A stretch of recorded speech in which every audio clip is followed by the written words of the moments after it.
letter in modern Jewish history, and it begins with 3 words: Dear Lord Rothschild. Dear Lord Rothschild, I have much pleasure in conveying to you, on behalf of His Majesty's government, the following declaration of sympathy with Jewish Zionist aspirations, which has been submitted to and approved by the Cabinet. Why was it that this letter was sent by the Foreign Secretary to your great-uncle Walter?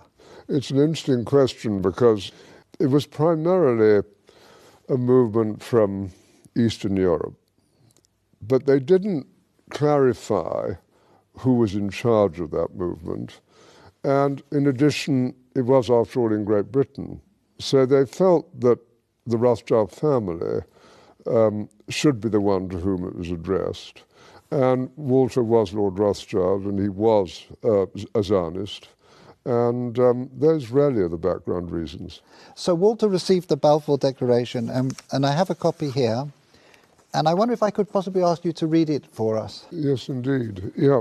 I'm going to put on my spectacles to make sure I read it accurately.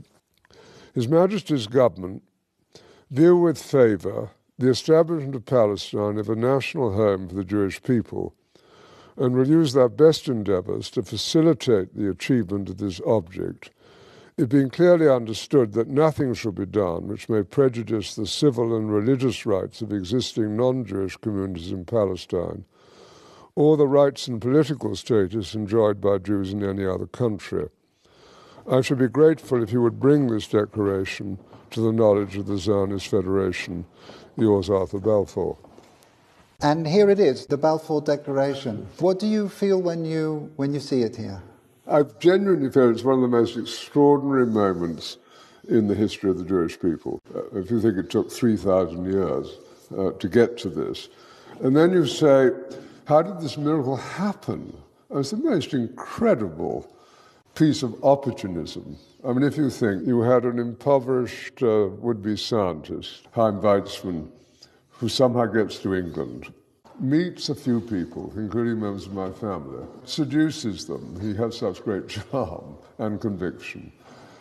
He gets to Balfour, and he unbelievably persuades Balfour and Lloyd George, the Prime Minister, and most of the ministers, that this idea of the national home for Jews should be allowed to take place. I mean, it's so unlikely. And then he starts to fight a difficult battle with the British cabinet, and this letter goes through 5 drafts, as you know. And in the end, it comes out as a rather compromising letter. I mean, the essential point is there for the Jewish community to fasten on to. You have the first bit, which promises a national home rather than the national home, and then you have the bit that nothing that's to be done should in any way harm the Arab community. But you come back to the big point, which is that this is perhaps the greatest event in Jewish life for thousands of years. And it's a miracle.